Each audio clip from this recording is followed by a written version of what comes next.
Hamas ആക്രമണത്തെ തുടർന്ന് ഗാസയിൽ യുഎസ് സഖ്യകക്ഷിയായ ഇസ്രയേൽ നടത്തിയ യുദ്ധത്തിനെതിരെ പലസ്തീൻ അനുകൂല പ്രതിഷേധങ്ങളിൽ പങ്കെടുത്ത വിദേശികളെ നാടുകടത്താനുള്ള ഡൊണാൾഡ് ട്രംപിന്റെ ശ്രമങ്ങൾക്കിടയിൽ ഹമാസ് ബന്ധത്തിന്റെ പേരിൽ ജോർജ് ടൗൺ സർവകലാശാലയിലെ ഒരു ഇന്ത്യൻ വിദ്യാർത്ഥിയെ യുഎസ് കസ്റ്റഡിയിലെടുത്തു. യഥാർത്ഥത്തിൽ ബദർ ഖാൻ സൂരി എന്ന ഇന്ത്യൻ വിദ്യാർത്ഥിക്ക് പലസ്തീൻ തീവ്രവാദ സംഘടനയായ ഹമാസുമായി ബന്ധമുണ്ടോ, അതോ ഇത് യുഎസ് ആഭ്യന്തര സുരക്ഷാ വകുപ്പിന്റെ ആരോപണം മാത്രമാണോ? തിങ്കളാഴ്ച രാത്രി വാഷിംഗ്ടൺ DC-യിലെ ജോർജ് ടൗൺ യൂണിവേഴ്സിറ്റിയിലെ ഗവേഷകനായ ബദർ ഖാൻ സൂരിയെ വിർജീനിയയിലെ അദ്ദേഹത്തിന്റെ വീടിന് പുറത്തുവെച്ചാണ് ഫെഡറൽ ഏജന്റുമാർ കസ്റ്റഡിയിലെടുക്കുന്നത്. അറസ്റ്റിനുള്ള കാരണം തേടിയപ്പോഴാണ് ജൂതവിരുദ്ധത പ്രചരിപ്പിച്ചതിനും പലസ്തീൻ ഭീകര സംഘടനയായ ഹമാസുമായി ബന്ധമുണ്ടെന്നും ട്രംപ് ഭരണകൂടം ആരോപിക്കുന്നത്. തുടർന്ന് യുഎസ് വിദേശ നയത്തിന് ഹാനികരമാണെന്ന് പ്രഖ്യാപിച്ചതിന് ശേഷം യുഎസ് ആഭ്യന്തര സുരക്ഷാ വകുപ്പ് അദ്ദേഹത്തെ നാടുകടത്താൻ ശ്രമിക്കുന്നതായും വിദ്യാർത്ഥിയുടെ അഭിഭാഷകൻ അറിയിച്ചു. കൂടാതെ ഒരു അമേരിക്കൻ പൗരയെ വിവാഹം കഴിച്ച സൂരി ഇമിഗ്രേഷൻ കോടതിയിൽ ഒരു ഡേറ്റിനായി കാത്തിരിക്കുകയാണെന്നും അഭിഭാഷകൻ വ്യക്തമാക്കി. കൂടാതെ സൂര്യയുടെ മോചനത്തിനായുള്ള അപേക്ഷ പ്രകാരം ട്രംപ് ഭരണകൂടം കുടിയേറ്റ നിയമത്തിലെ അപൂർവമായി ഉപയോഗിക്കുന്ന ഒരു വകുപ്പിനെ കൂടെ പ്രയോഗിച്ചു. അത് യുണൈറ്റഡ് സ്റ്റേറ്റ്സിന്റെ വിദേശ നയത്തിന് ഭീഷണിയായി കണക്കാക്കപ്പെടുന്ന പൗരന്മാരല്ലാത്തവരെ നാടുകടത്താൻ സ്റ്റേറ്റ് സെക്രട്ടറിക്ക് അധികാരം നൽകുന്ന ഒന്നായിരുന്നു.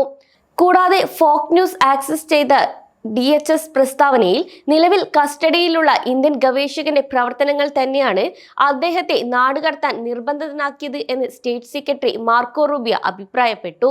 അതുകൊണ്ട് തന്നെയാണ് കഴിഞ്ഞ വർഷം പലസ്തീൻ അനുകൂല പ്രകടനങ്ങൾക്ക് നേതൃത്വം നൽകിയതായി ആരോപിക്കപ്പെടുന്ന കൊളംബിയ യൂണിവേഴ്സിറ്റി വിദ്യാർത്ഥിയും ഗ്രീൻ കാർഡ് ഉടമയുമായ മഹമ്മൂദ് ഖലീലിനെ നാടുകടത്താനും ഇതേ വ്യവസ്ഥ യുഎസ് ഭരണകൂടം ഉപയോഗിച്ചതും. എന്നാൽ സൂര്യയുടെ ഹർജിയിൽ അദ്ദേഹത്തിന് ക്രിമിനൽ പശ്ചാത്തലമില്ലെന്നും എന്നാൽ ഭാര്യയുടെ പലസ്തീൻ ബന്ധം കാരണമാണ് ലക്ഷ്യമിടുന്നതെന്നും പൊളിറ്റിക്കോ റിപ്പോർട്ട് ചെയ്യുന്നു. ആരാണ് ബദർ ഖാൻ സൂരി? യുഎസിലെ ഇന്ത്യൻ വംശജനായ സൂരി വാഷിംഗ്ടൺ DC-യിലെ ജോർജ് ടൗൺ സർവകലാശാലയിലെ Edmund A. Walsh school of foreign സർവീസിലെ Al Waleed bin Talal centre for Muslim Christian അണ്ടർസ്റ്റാൻഡിംഗിൽ പോസ്റ്റ് ഡോക്ടറൽ ഫെലോയാണ്. കൂടാതെ ദക്ഷിണേഷ്യയിലെ ഭൂരിപക്ഷവാദവും ന്യൂനപക്ഷ അവകാശങ്ങളും എന്ന വിഷയത്തിൽ അദ്ദേഹം ഒരു പഠനം നടത്തിയിരുന്നു.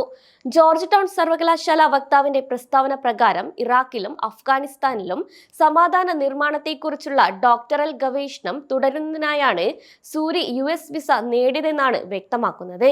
2020 ന്യൂഡൽഹിയിലെ ജാമിയ മിലിയ ഇസ്ലാമിയയിലെ Nelson Mandela centre for peace and conflict റെസല്യൂഷനിൽ നിന്ന് പീസ് ആൻഡ് കോൺഫ്ലിക്റ്റ് സ്റ്റഡീസിൽ നിന്ന് അദ്ദേഹം PhD പൂർത്തിയാക്കി. Transitional democracy, dividend society and prospectives for peace, a study of state building in Afghanistan and Iraq എന്ന വിഷയത്തിൽ അദ്ദേഹം എഴുതിയ ഒരു പ്രബന്ധം പുറത്തു വന്നതോടെ അദ്ദേഹത്തിന്റെ പേര് ചിലർ അടിവരയിട്ട് രേഖപ്പെടുത്തി. കാരണം ആ പ്രബന്ധത്തിൽ വംശീയമായി വൈവിധ്യമാർന്ന സമൂഹങ്ങളിൽ ജനാധിപത്യം അവതരിപ്പിക്കുന്നതിലെ സങ്കീർണതകളെയും രാഷ്ട്ര നിർമ്മാണത്തിനുള്ള വെല്ലുവിളികളെക്കുറിച്ചും അദ്ദേഹം എഴുതിയിരുന്നു. ജോർജ് ടൗൺ യൂണിവേഴ്സിറ്റിയുടെ വെബ്സൈറ്റിൽ ലഭ്യമായ വിവരങ്ങൾ അനുസരിച്ച് മതം, അക്രമം, സമാധാനം, മിഡിൽ ഈസ്റ്റിലെയും ദക്ഷിണേഷ്യയിലെയും വംശീയ സംഘർഷങ്ങൾ, സമാധാന പ്രക്രിയകൾ എന്നിവയെക്കുറിച്ചുള്ള ഒരു ഇന്റർ ഡിസിപ്ലിനറി പണ്ഡിതൻ കൂടിയാണ് അദ്ദേഹമെന്ന് വ്യക്തമായി. കൂടാതെ ഗാസയിൽ നിന്നുള്ള അദ്ദേഹത്തിന്റെ ഭാര്യ ജോർജ് ടൗൺ സർവകലാശാലയിലെ സെന്റർ ഫോർ കണ്ടംപററി അറബ് സ്റ്റഡീസിൽ 1ാം വർഷ വിദ്യാർത്ഥിനിയാണ്. കൂടാതെ ഒരു US പൗരത്വമുള്ളയാളും.